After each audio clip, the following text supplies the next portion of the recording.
La clé des songes, ou dialogue avec le bon Dieu, d'Alexandre Grothendieck. Chapitre 1.34. Foi et mission, ou l'infidélité. 22 et 23 juin. Finalement, hier il n'a pas été du tout question du bon Dieu et de ma relation à lui. Aussi, une sorte d'inquiétude aurait voulu sans cesse me retenir. Franchement, tu diverges. Dans quelle digression es-tu encore en train de t'embarquer? Mais je ne me suis pas laissé impressionner. Il faut dire que je commence à être un peu aguerri contre ce genre d'admonestation tacite. Il ne doit pas y avoir une seule des 33 sections et 18 notes déjà écrites qui n'aient été écrites à l'encontre de cette même voix, me disant que j'étais encore en train de perdre le temps précieux du lecteur, sans compter le mien, à suivre ainsi mon incorrigible manie de couper en 4 d'invisibles cheveux, visiblement hors du sujet. Il faudrait bien que je m'y habitue. Je commence d'ailleurs à me rendre compte qu'il serait artificiel de vouloir me borner au pied de la lettre à mon propos initial. Faire un cours historique de ma relation à Dieu. Du moins, si je devais me limiter aux événements et épisodes de ma vie dans lesquels Dieu est intervenu nommément, d'une façon ou d'une autre. Je ne trouverai guère alors, avant le mois d'octobre dernier, que le maigre épisode de 1944, où j'admets sans réserve l'existence du Créateur de l'univers. Lui tire mon chapeau et le range dans un coin, avec l'idée de ne plus l'en ressortir jamais. Plus, j'oubliais, mon œuvre d'enfant précoce. Sacha contre le bon Dieu.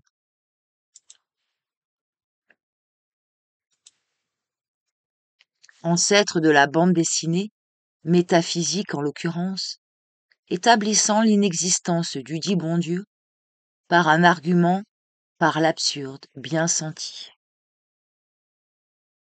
Pourtant, même hier où le mot Dieu n'a pas été prononcé, je savais bien au fond qu'il y était quand même. En fait, par la réflexion même que je suis en train de poursuivre, par l'écriture du présent livre, je me rends compte de plus en plus que lors même que Dieu n'est pas nommé. Tout ce qui concerne notre évolution spirituelle, au vrai sens du terme, concerne aussi notre relation à Dieu. Ou, pour mieux dire, pour un œil pleinement ouvert à la réalité spirituelle. C'est-à-dire aussi, et surtout, pour Dieu lui-même. Sûrement, il n'y a aucune distinction entre la spiritualité d'un être à un moment donné et sa relation à Dieu en ce même moment. Que la présence de Dieu et l'existence d'une relation à lui, ou la portée de cette relation comme incarnant la qualité proprement humaine de cet être, ne soit pas reconnue par celui-ci, n'y change rien. Ainsi, mon propos initial, qui d'abord s'était présenté à moi sous un aspect simpliste, formaliste, s'ajuste de lui-même par la logique intérieure de la réflexion écrite, pour peu à peu prendre son vrai visage. C'est une esquisse, à très gros traits, de mon évolution spirituelle depuis l'enfance jusqu'à l'an dernier, que je suis en train de tracer. Et c'est de l'avoir senti avant même de me l'être dit, sûrement, qui m'a forcé la main hier à m'attarder comme malgré moi sur le tournant de 1970, qui représente aussi la grande césure dans ma vie de mathématicien. l'insistance même du mouvement en moi me portant hier à l'encontre de mes intentions conscientes, à m'attarder ainsi sur un épisode hors du sujet, m'apparaît maintenant comme un signe et une confirmation de la portée de cet épisode dans mon aventure spirituelle. Du coup, s'ajuste aussi ma vision de la longue stagnation spirituelle que j'avais d'abord placée entre 1944 et 1974. Il me paraît plus raisonnable et plus juste à présent de la faire s'étendre jusqu'au début de 70, seulement, même si un certain pas décisif n'a été accompli que 4 ans plus tard. L'arrachement salutaire à mon milieu professionnel, comme un premier pas vers une autonomie spirituelle, a été lui aussi un pas décisif, indispensable sûrement pour préparer celui qui l'a suivi 4 ans plus tard, et pour tous les autres qui se sont suscités l'un l'autre et ont été accomplis jusqu'à aujourd'hui même. Dans les 26 années qui se sont écoulées, entre 1944, où je découvre le Créateur et le range dans les tiroirs des objets inutiles, et 1970, où je m'arrache au milieu mathématique, et où la mathématique cesse d'être la passion maîtresse de ma vie, je perçois un temps fort, venant couper l'aride monotonie spirituelle de cette longue traversée du désert, telle une fraîche oasis rencontrée en chemin. Il se place au milieu pile, en 1957, année exceptionnelle dans ma vie, à plus d'un titre. Il s'étend sur environ 6 mois, entre le mois de juin ou juillet et la fin du mois de décembre. Je voudrais en dire quelques mots. Cette année, avec celle qui l'a suivie, a été sans doute la plus créatrice et la plus fertile dans ma vie de mathématicien. Elle marque la genèse de la grande vision novatrice qui a inspiré toute mon œuvre de géomètre, dans les 12 ans qui ont suivi, et jusqu'au moment de mon départ du milieu mathématique. C'est aussi l'année de la mort de ma mère, mois de décembre, qui marque une césure capitale dans ma vie. C'est de plus l'année de la rencontre avec celle qui devait devenir ma compagne.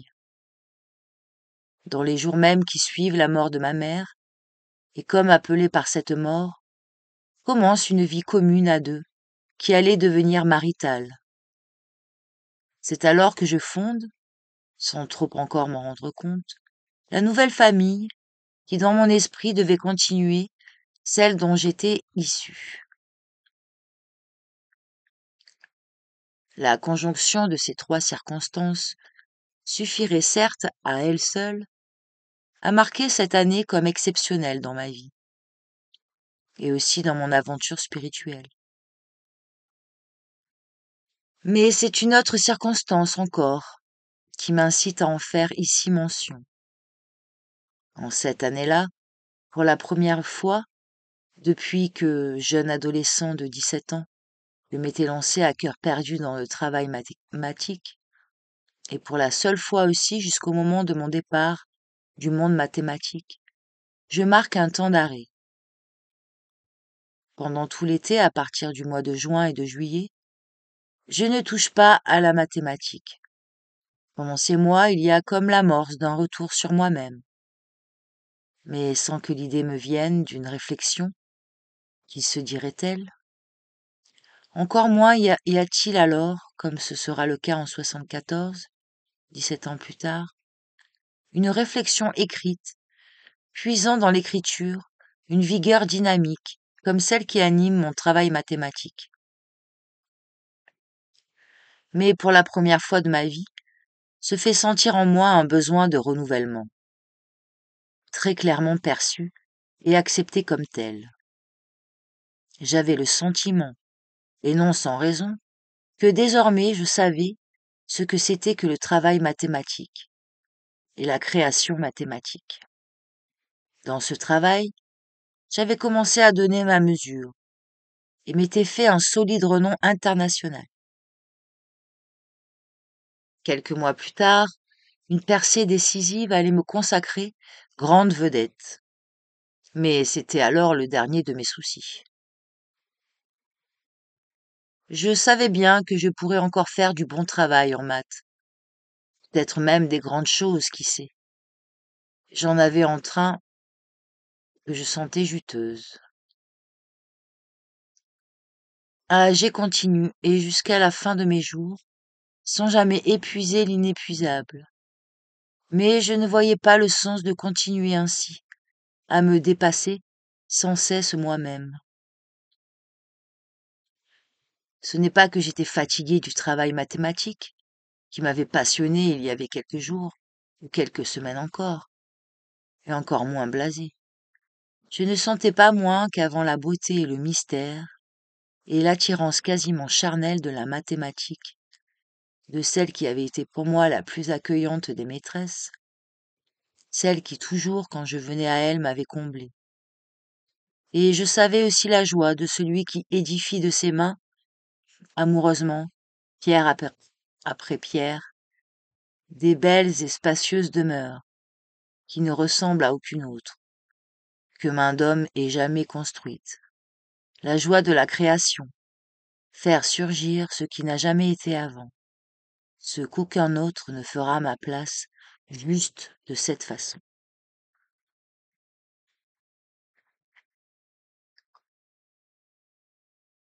Je savais tout cela, et en même temps, j'ai su alors que ce nouveau, que je pouvais continuer à volonté à faire sortir de mes mains, avec l'approbation unanime de tous, qu'il restait pourtant dans une optique différente, enfermé désormais dans le cercle du déjà connu. Tout nouveau qu'il était, il ne m'apprenait pourtant pas quelque chose de véritablement nouveau.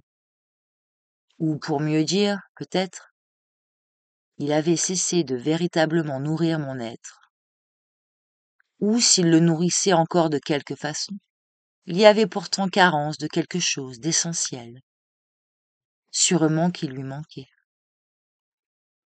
C'était là, ces choses senties, que je n'ai pas essayé alors de me formuler en mots, m'en rendre compte à moi-même pour approfondir cette perception encore confuse de quelque réalité que j'entrevoyais alors pour la première fois.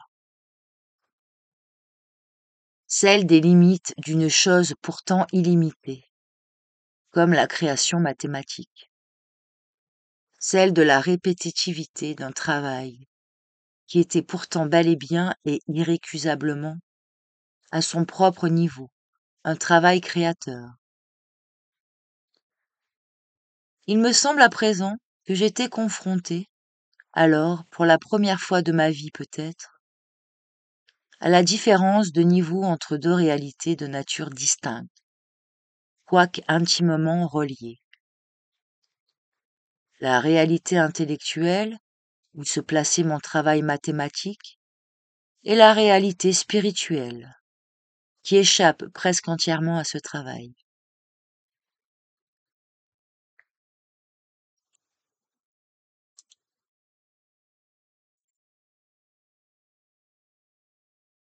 Au niveau intellectuel, mon travail était créateur et m'assurait un épanouissement, une plénitude.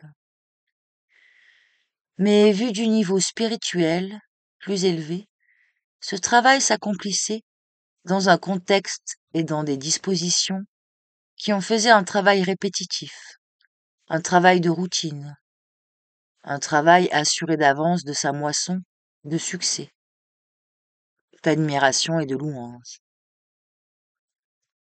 un travail privé de l'incessant aiguillon de l'incertitude et du risque, qui en fait une aventure de l'esprit et non une sinécure. Mais surtout, c'était un travail dont la place dans ma vie était devenue dévorante, tel un organe jadis sain qui s'hypertrophiait en tumeur et draine la force et la sève de tout le corps, au point de le faire s'étioler et dépérir, et à la limite d'entraîner sa mort.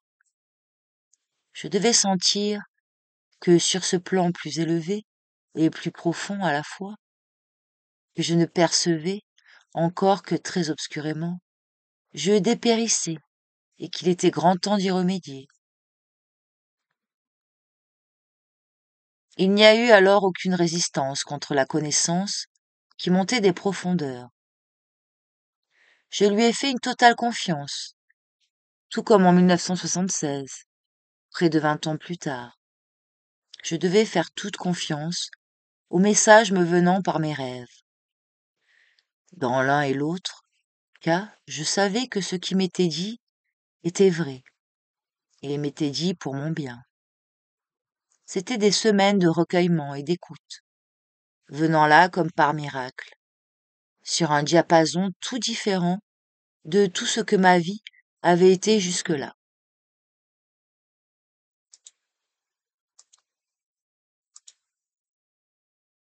C'était une chose entendue, alors que j'allais m'arrêter de faire des maths. Je n'ai pas même eu à prendre une décision, peser du pour et du contre. Toute réflexion était inutile.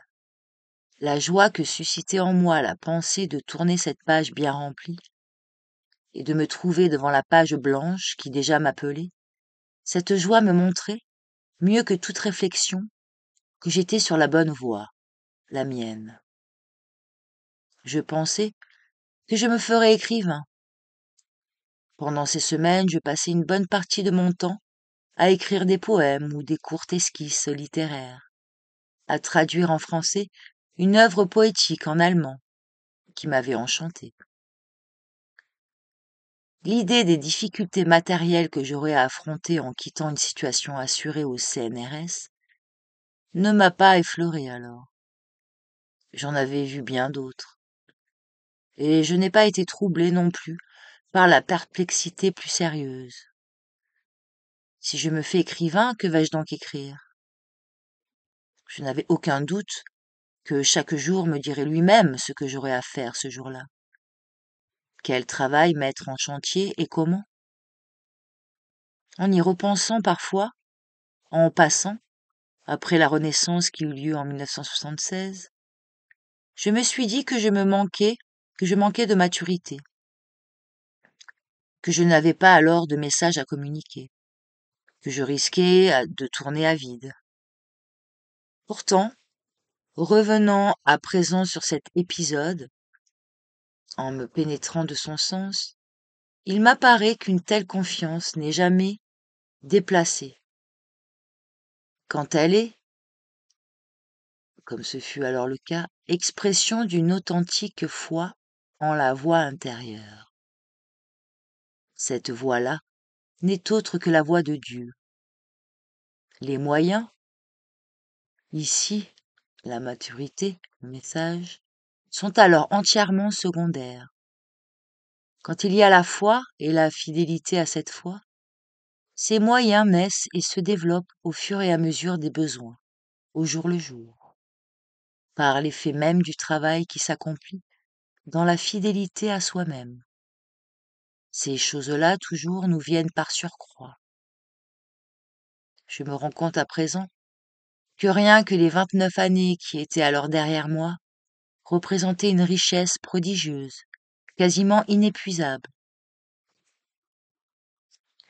Si jusque-là je m'étais maintenue à la surface de tout, ce qu'elle avait à m'enseigner, et à la surface de mon être aux profondeurs insoupçonnées, c'était par un propos délibéré commun à tous, et que je suivais yeux fermés, prisonnier sans le savoir d'une commune ignorance. Et la voix qui montait des profondeurs m'appelait, sûrement à être libre de ce propos délibéré, de cette ignorance à prendre connaissance de la richesse inconnue que je portais en moi, à plonger, explorer, que le bourgeon riche de sève s'épanouisse en fleur et que la fleur devienne fruit, et que le fruit mûrisse, pour mon bénéfice et pour celui de tous. Cette voix intérieure que j'ai su alors écouter, je la reconnais à présent, comme la voix d'une mission que je portais en moi à mon insu. Depuis ma naissance sûrement, voire même dès longtemps avant ma naissance, depuis toujours peut-être, comme chaque être, peut-être, porte en lui sa propre mission, qu'il lui appartient d'accomplir et de découvrir chemin faisant. Et dans ma foi en la voix intérieure, je reconnais la foi en ma mission, venant fertiliser ma vie à un moment où l'idée de quelque mission que j'aurais à accomplir ne me serait pas venue et où j'aurais été bien incapable, à supposer par extraordinaire que quelqu'un me pose la question, de deviner et dire en quoi elle pourrait bien consister. Et pourtant il y avait bien alors la connaissance inexprimée, plus profonde que les mots, de la mission en moi, une connaissance qui était comme la chair de cette foi totale, sans réserve, qui vivait en moi. Et dans cette foi, je reconnais en même temps la foi en Dieu, qui, en ces semaines, était vivante et forte en moi, et agissait, alors que l'idée et le nom de Dieu étaient très loin de moi, et allaient le rester pendant près de 3 décennies encore.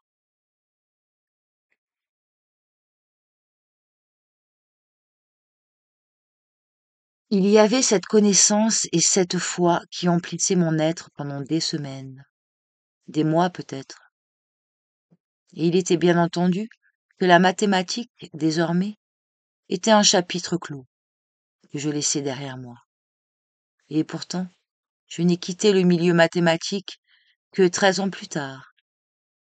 Pendant 12 années, j'ai été infidèle à l'appel qui était monté en moi et que j'avais accueilli. Infidèle au devenir qui, obscurément, était en gestation en moi et m'appelait pour se réaliser et être.